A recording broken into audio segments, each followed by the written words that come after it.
Years ago, Scott Cawthon made the claim that he only ever made one retcon in the Five Nights at Freddy's lore. This is a lie. Now, I don't know if he was just talking bullshit or if he just didn't know what a retcon actually is. So to discuss this, I'm gonna have to define what a retcon is. A retcon, or retroactive continuity, is the act of altering or reinterpreting the facts of a story to either fix previous errors or to line up with the new direction a story is heading. Effectively, this means changing an existing story's established facts is a retcon. Now, telling what is and isn't a retcon can be difficult, as some changes to a story may or may not be retcons. So we're gonna have to put any story changes into one of three categories. First off, we have story expansions. This is anything that does not contradict the story in any way whatsoever.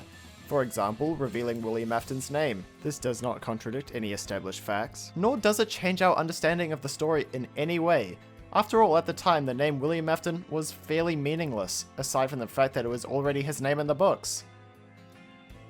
Next up, we have perceived retcons. This category falls under the reinterpreting the facts part of the definition of a retcon.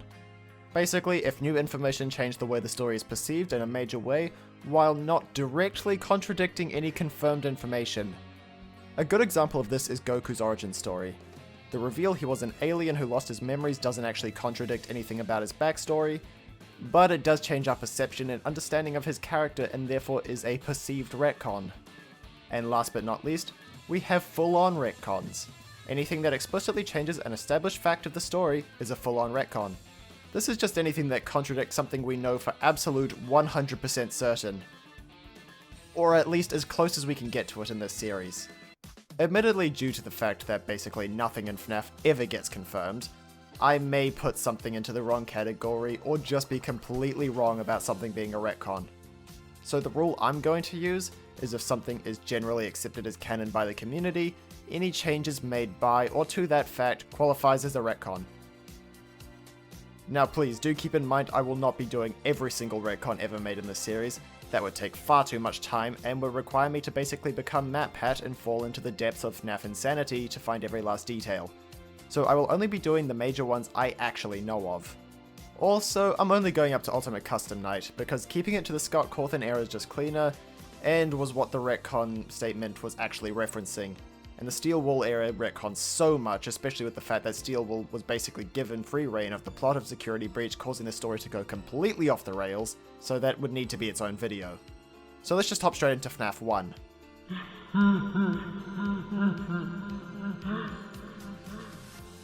FNAF 1 being the first game, and having about as much of a coherent story as My Drunk Uncle at Christmas, doesn't exactly have a lot to retcon. The story we got is basically 5 kids got murdered and stuffed into suits, so now they're haunted. That's kind of it. Amazingly though, despite not having a lot to retcon, it does have one of the most solid and definitive cases of a retcon. In the posters on the wall where 90% of this game's story comes from, one of them says 5 children now reported missing, suspect convicted.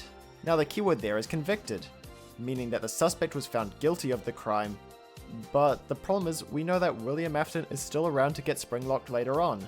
How is he supposed to do that if he's currently in prison? Now I suppose technically you could make the argument that either William was convicted but then later found innocent and released, or that someone else was found guilty, but there is no evidence to support either of those claims, and until another explanation for how his conviction could go away is provided, this is a full-on retcon. And that's the extent of the retcons I know associated with FNAF 1, so let's move on.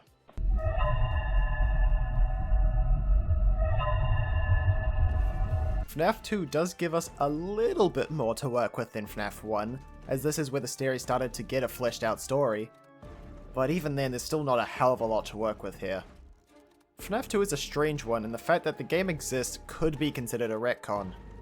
A whole new pizzeria that we never knew existed, another set of child murders. Though I personally say this is just a story expansion. The existence of FNAF 2 doesn't directly contradict anything in FNAF 1, nor does it change the way we see FNAF 1, so this is just more story and world building. I mean, Freddy Fazbear's was based on Chuck E. Cheese, a huge pizza chain, so the idea there could be at least one other location isn't that far out there. Now, just because FNAF 2 itself is not a retcon, does not mean it's free of retcons. Like FNAF 1, it's mostly just stupid small things. The first one that comes to mind is the gender of the first murder / the puppet. In the Take Cake to the Children death minigame, we get the phrase "save him" spelled out, while the child is killed in the background, after which you get jump scared by the puppet. Until FNAF 6, this was taken as confirmation that he, in reference to the child killed in the background, was the puppet, which would make the puppet a male. In FNAF 6, it is revealed that the puppet is actually Charlie Emily, which would make the puppet a female. I would say this is another full-on retcon. While I have seen the argument that save him is in reference to the puppet itself, not the child, because the puppet is still given male pronouns despite Charlie being given female pronouns, this just doesn't make sense. Ignoring the fact that the puppet itself doesn't need saving, why would you tell me to save a puppet who's not even on screen, when there is a child clearly in danger right there? Get your goddamn priorities straight. So yes, I don't care what you might say, save him is, or at least was, referring to the child, and the gender of what would eventually become Charlie was changed at some point between FNAF 2 and 6. I am putting this squarely in the full-on retcon territory, and there is nothing you can do about it, because this is my video and my YouTube channel is not a democracy. There is one other thing that I can think of that could be considered a retcon, and this is the weathered animatronic designs. I mean, the fact that they look completely different to the FNAF 1 designs could easily be considered a retcon, but I'm personally going to write them off completely. I'm not even going to put them as a story expansion, but rather say they are down to an artistic choice. So while we can visually see that they are different, I'm going to say in-universe they are the same design. And again, that's about all we have to work with, so let's move on to FNAF 3. We already discussed FNAF 3's biggest retcon when talking about FNAF 1, so we'll skip over that to get to some of the other retcons. Like the first two games, FNAF 3 doesn't have a whole lot of retcons going on in it. While I do think there is a level of Scott Cawthon just winging it when he wrote the story, since so much is left so vague, it's very difficult to tell when something is retconned and leaves the story fairly open to making changes without actually having to retcon anything. The only other possible retcon I can think of would be Springtrap being based off of Spring Bonnie rather than Fredbear. I will admit this one's a bit of a stretch. I'm gonna say this is a very small perceived retcon. Up until FNAF 3, all we knew about the killer was that he used a yellow mascot suit to lure the kids into the back room of Freddy's. Of course, as there was only one possibility for a yellow mascot suit, Golden Freddy, so everyone came to the logical conclusion that Golden Freddy must have been the suit used to lure the kids. But then FNAF 3 comes around and reveals it was actually a new yellow suit we had never heard of, Spring Bonnie. I'm gonna say this is a perceived retcon because while it's never explicitly said that Golden Freddy was the suit used for the murders, everything pointed towards it, and it was basically accepted as canon until FNAF 3 came out. So even if Scott always intended Springtrap to be based on Bonnie rather than Freddy, the only possible answer at the time of FNAF 2 was Golden Freddy. And honestly, I think there is a reasonable chance that Springtrap was meant to be Golden Freddy at some point anyway. So yeah, that one wasn't great. But I needed something to put for FNAF 3, so oh well, let's move on.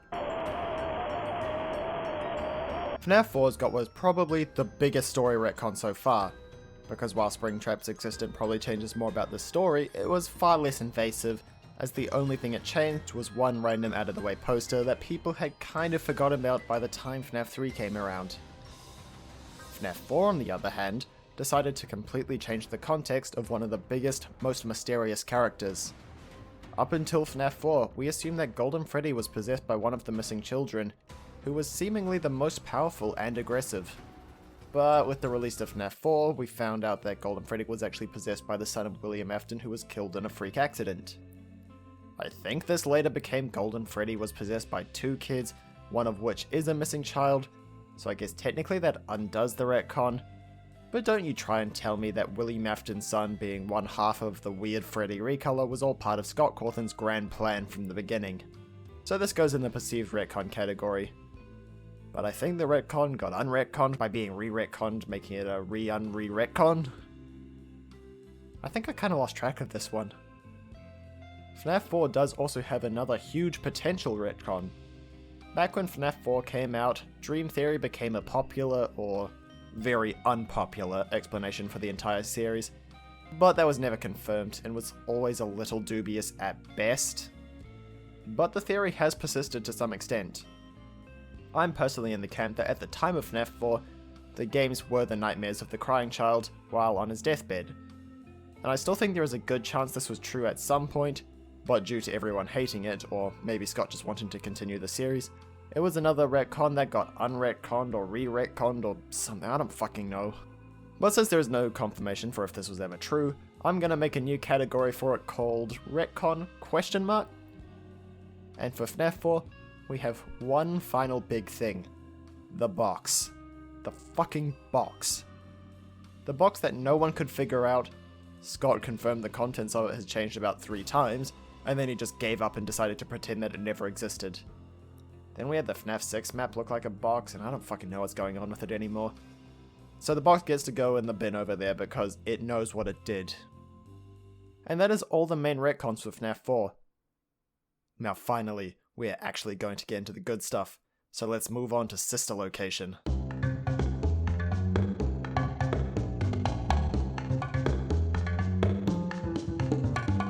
Now this is where things get fun, because I am confident in saying that about 90% of Sister Location is a retcon, and honestly I'd be willing to say that it has some of the biggest and worst retcons. Okay, first off, they retcon the entire character of William Afton up to this point. In FNAF 1 through 4, he's treated as an insane killer who was simply killing kids because he felt like it. In all of his depictions in FNAF 2 and 3, he was only ever depicted as a crazed murderer taking pleasure in what he was doing.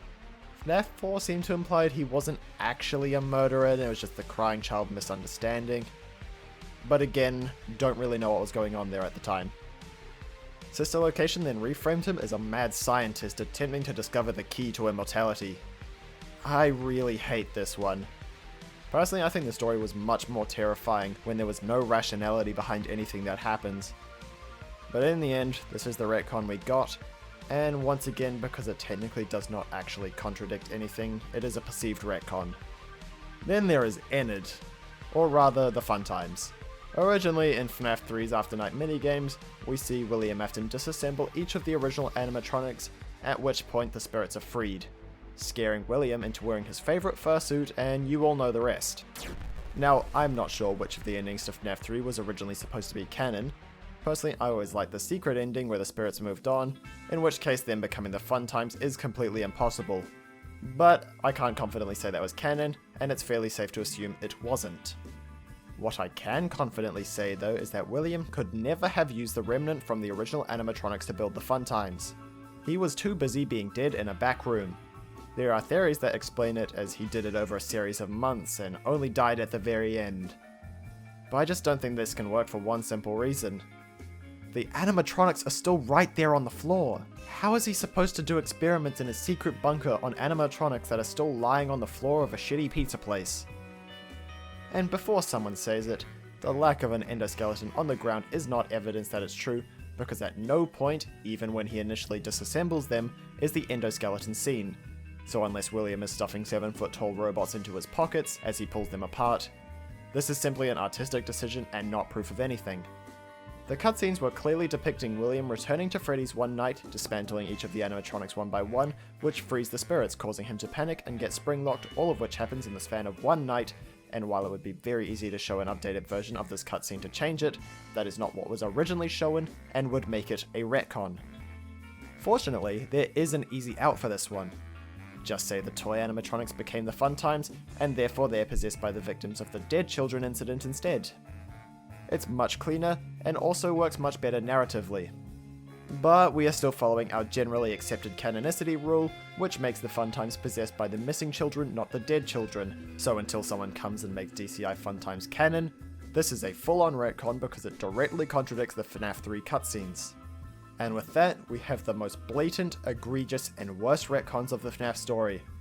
At least for the Scott Cawthon era. So now we can finish up with FNAF 6.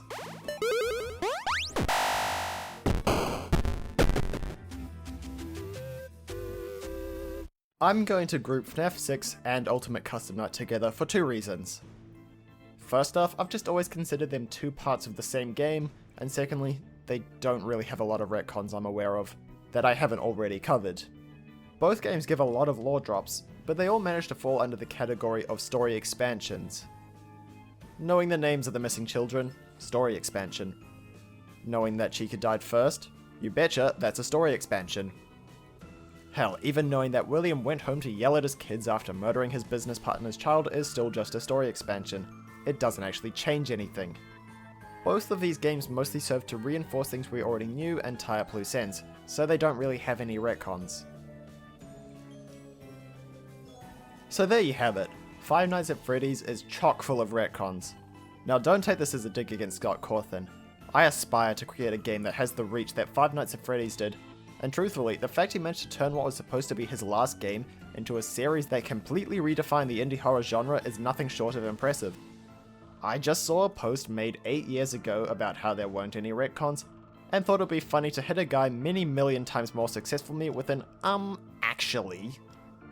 So thanks for listening to me ramble about something that in the grand scheme of things doesn't really matter.